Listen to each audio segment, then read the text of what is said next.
Assalamualaikum warahmatullahi wabarakatuh. Alhamdulillahi rabbil alamin, alladzi anjalal qur'ana fi lailatin mubarakatin wa hudal lil muttaqin. Asyhadu an la ilaha illallah wahdahu la syarikalah wa asyhadu anna Muhammadan abduhu wa rasuluh. Allahumma sholli wa sallim ala sayyidina Muhammad wa ala alihi wa sahbihi ajmain.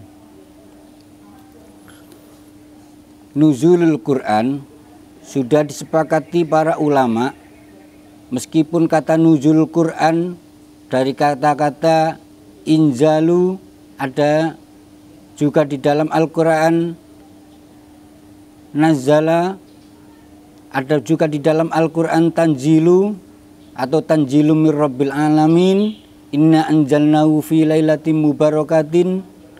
Tetapi itu tidak perlu kita bahas terlalu lebar, terlalu panjang atau terlalu banyak. Hanya singkat saya ingin menyampaikan. Anjalna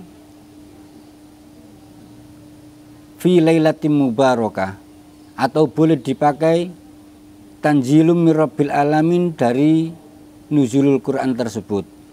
Itu bebas karena para ulama sudah sepakat. Yang perlu kita bahas adalah apakah benar Al-Quran itu bisa turun di hati kita bisa mengaplikasikan di hati kita. Al-Quran turun secara keseluruhan disebutkan di dalam Al-Quran, inna anjalnahu fi lailatin mubarakatin.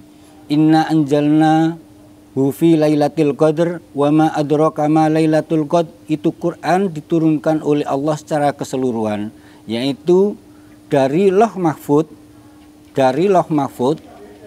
Lauh Mahfud itu langit yang ketujuh, kemudian sampai langit yang pertama. Itu secara keseluruhan. Kemudian turun kepada Rasulullah secara terperinci atau secara sedikit demi sedikit. Itu dari Sama'ud Dunya turun ke Rasulullah. Adalah langit yang pertama kepada Rasulullah. Itu prosesnya dengan sedikit demi sedikit. Lauh Mahfud kepada Rasulullah itu dengan melalui dua tahap, yaitu tadi dari Lauh Mahfud ke langit yang pertama, atau bisa disebut juga dengan Baitul Izzah. Kemudian dari Baitul Izzah ke bumi itu secara sedikit demi sedikit. Kemudian ayat Al-Quran yang pertama turun itu sering ulama itu memasalahkan, atau sering ulama itu turunnya yang tepat pada bulan Ramadan. Ada yang mengatakan dalam bulan Rabiul Awal, ada yang mengatakan di dalam bulan Rajab. Itu tapi kita tidak memasalahkan. Nuzul Quran salah satu hari istimewa karena terjadi perubahan sejarah minadz zulumati ilan nur. Perubahan sejarah minadz zulumati ilan nur, dari zaman kebodohan menjadi zaman orang-orang itu bisa membedakan baik dan buruk, dari kegelapan kepada jalan yang terang benderang. Saudara pemirsa channel MZU yang saya banggakan, jumhur ulama sudah sepakat kalau Al-Quran itu turun pertama kali adalah surat Iqra, 5 ayat di dalam gua Hira. Bismillahirrahmanirrahim. Iqra bismi rabbikal ladzi khalaq. Khalaqal insana min alaq. Iqra wa rabbukal akram. Alladzi 'allama bil qalam. 'Allamal insana ma lam ya'lam. itu ayat atau surat sampai 5 ayat yang pertama kali diturunkan. Rasul mendapatkan perintah Iqra, padahal Rasul sendiri tidak bisa membaca. Ma'ana biqori'in, kata Rasulullah. Kemudian malaikat mengulangi lagi, Iqra, bacalah. Setelah Nabi merasa berpikir, tadabbur tentang apa yang dikatakan oleh malaikat, kemudian malaikat melanjutkan, Iqra bismi rabbikal ladzi khalaq. Bacalah dengan asma Tuhanmu alladzi khalaq, yang telah menciptakan. Itu sampai 5 ayat.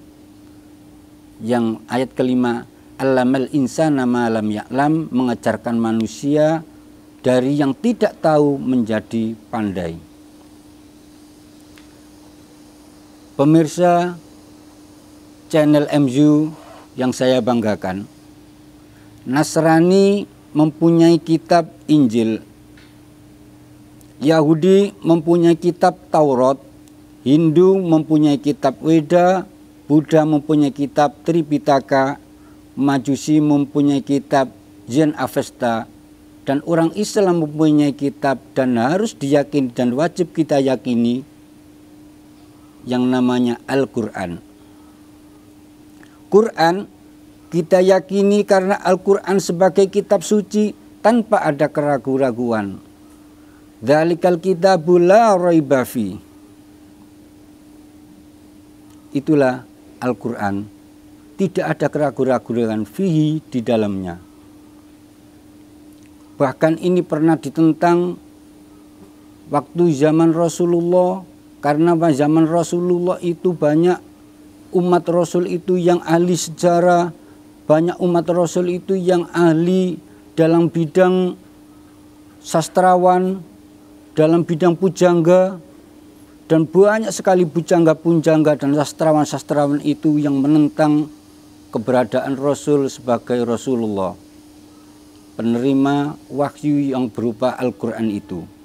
Hingga banyak yang ingin menandingi, saya pun bisa, kata umat Rasul itu, saya pun bisa sastra seperti Muhammad itu, termasuk Musailamah Al-Kadzab. Bahkan ia itu pernah menandinginya, tetapi malah menjadi bahan tertawaan. Karena Al-Quran apa yang dikatakan Musailamah itu, atau Quran buatan Musailamah, katanya, al-filu mal-fil, wa ma adraka mal-fil, lahu khurtumun tawil, walahu zahil.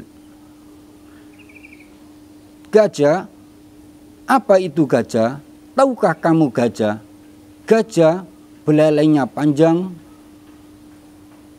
dan mempunyai ekor. Akhirnya menjadi bahan tertawaan. Kalau gajah, tidak perlu gajah itu kita bahas, karena gajah tidak mempunyai keistimewaan.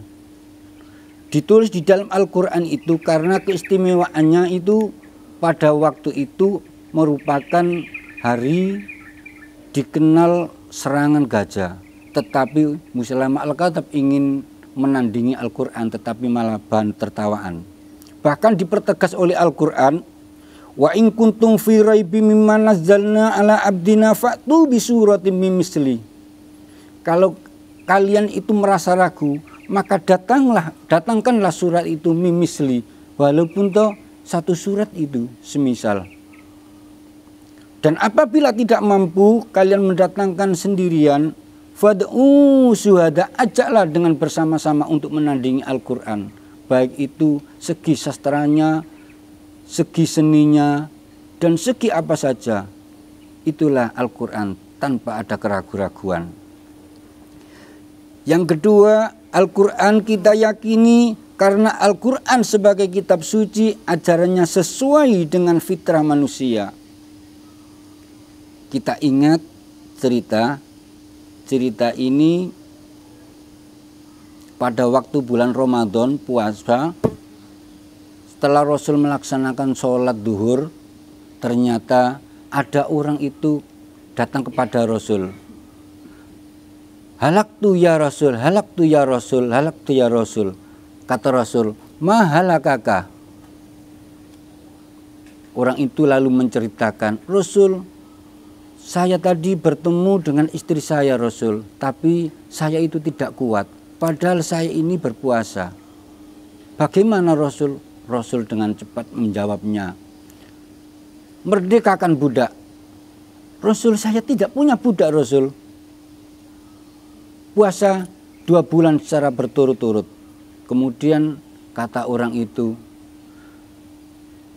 puasa 2 bulan, puasa ini 1 bulan belum lengkap, saya sudah tidak kuat melihat istri saya harus menggauli istri saya. Rasul akhirnya sampai tersenyum. Beri makan itu fakir miskin yang berjumlah 60. Setiap orang kamu kasih 1 sok, kamu kasih 1 mud itu kurang lebih 6 on. Nah, orang itu malah mengatakan, Rasul, saya ini miskin, mana mungkin saya bisa memberi makan 60 orang, padahal saya memberi makan anak dan istri saya sudah pas-pasan. Kemudian Rasul itu masuk ke dalam untuk mengambil bahan makanan, kemudian dikasihkan orang itu. Tolong ini bagikan kepada fakir miskin. Orang itu malah menjawabnya, ya Rasulullah, di daerah saya tidak saya temukan orang yang lebih miskin daripada saya, ya Rasul. Rasul malah tersenyum dan Rasul tidak marah. Itulah Al-Quran. Al-Quran itu sesuai atau dengan fitrah manusia. Artinya mengajarkan kesabaran. Di sini Rasulullah teruji kesabarannya. Kok ono manusia semacam ini, kata orang-orang sebelahnya.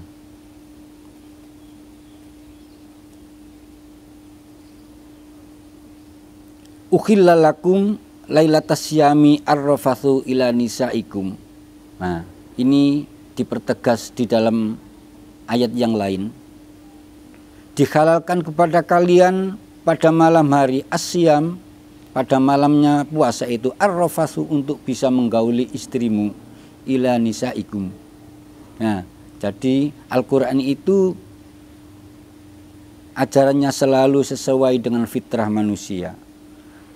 Al-Quran kita yakini sebagai kitab suci karena isinya tidak bertentangan dengan yang lain. Isinya selalu sinkron ayat satu dengan ayat yang lain. Ayat yang pertama sampai ayat yang terakhir. Surat turun yang pertama sampai yang terakhir, tidak satu pun ayat itu ada yang bertentangan. Itulah Al-Quran. Dalam kesempatan ini, singkat, marilah kita ambil hikmah. Mudah-mudahan Al-Quran ini bisa tertanam pada diri kita. Karena manusia yang mendapatkan Al-Quran, manusia itu menjadi mulia. Manusia yang hatinya, jiwa raganya dengan akhlak Al-Quran, orang itu bisa mulia.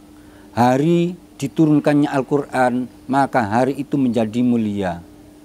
Bulan diturunkannya Al-Quran, bulan itu menjadi bulan yang mulia dan bulan yang istimewa.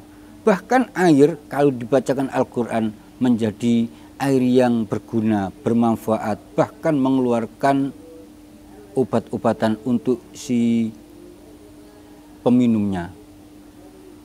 Mudah-mudahan sekelumit ini bisa bermanfaat pada diri saya dan bermanfaat pada anak-anakku, terutama di channel MU. Rahimakumullah. Allahumma ihdinas siratal mustaqim. Wassalamualaikum warahmatullahi wabarakatuh.